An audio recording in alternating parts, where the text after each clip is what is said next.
Good afternoon, everyone.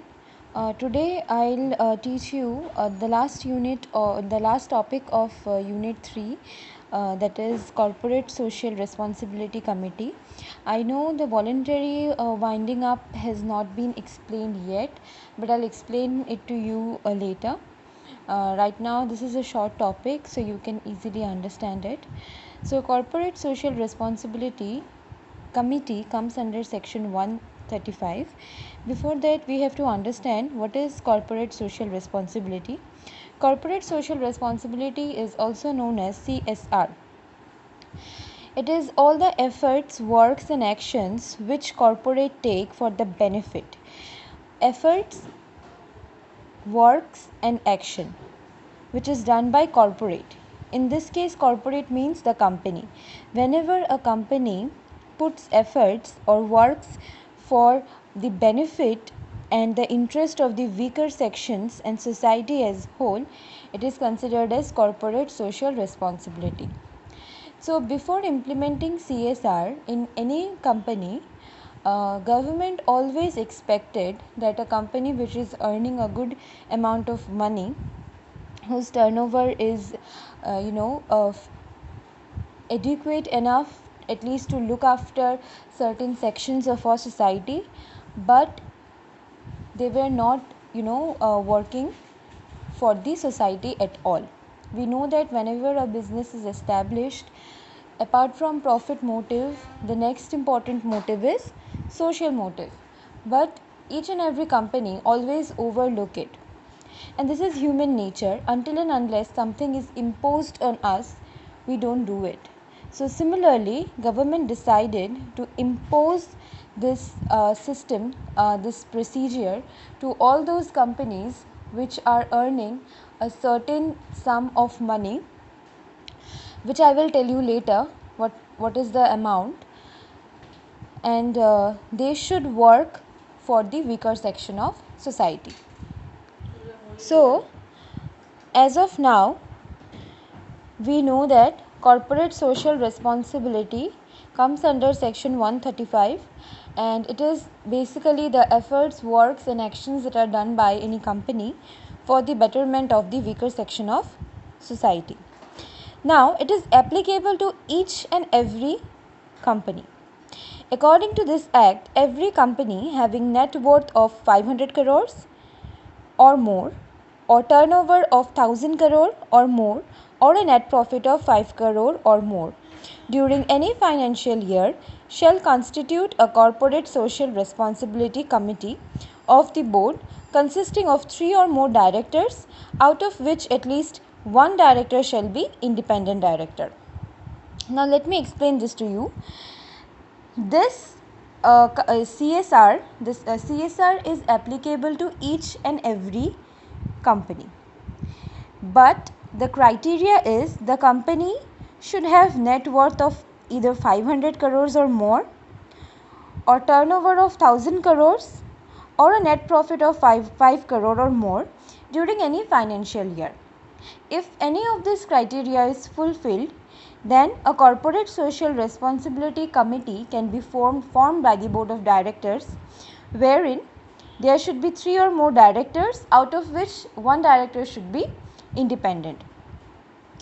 Now, what are the functions of CSR? There are basically 3 functions.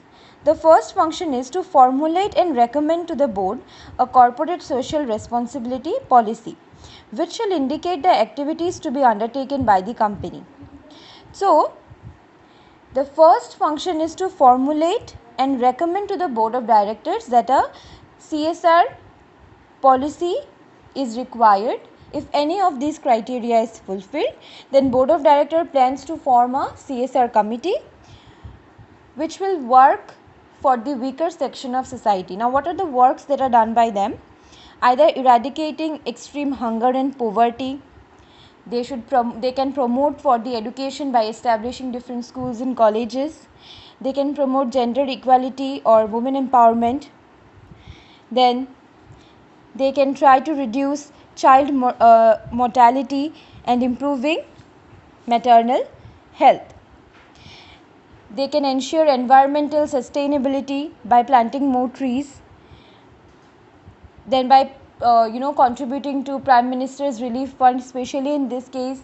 Now we are in a situation of pandemic, so the countries which which are and objected to, like they can contribute to CSR, then definitely they should contribute towards the PM Relief Fund. So in this way, these are the certain criteria, these are the certain arenas where the companies can invest the can donate the money. Now the next function is recommend the amount of expenditure to be incurred on the activities for above. Now they have to recommend the amount which they are going to spend on any of the above points. Now the next point is monitor the corporate social responsibility policy of the company from time to time. As they are dealing with huge amount of money, it's very important to monitor the committee from time to time, so that the money is properly donated to the needy and they are not utilized by any other person.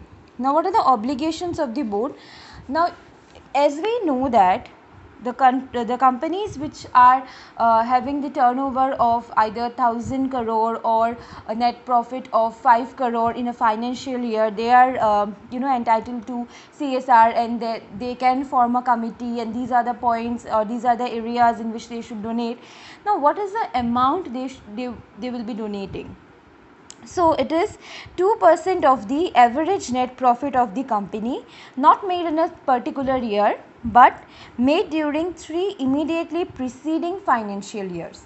So make this clear, the amount should be 2% of the average net profit of the company, not in a particular year but made during the 3 immediately preceding financial years. Okay. Special references are also given to the local areas, and the board of every committee, after taking into account the recommendations of the committee, approve the corporate social responsibility policy for the company, and they disclose the report on the company's website, which is very much important, so that the government can also review it, that whether the company is providing for the needy or the weaker sections or not. Okay, so this is corporate social responsibility committee is all about. You can go through the topic in your book and try to clear the things properly. Okay.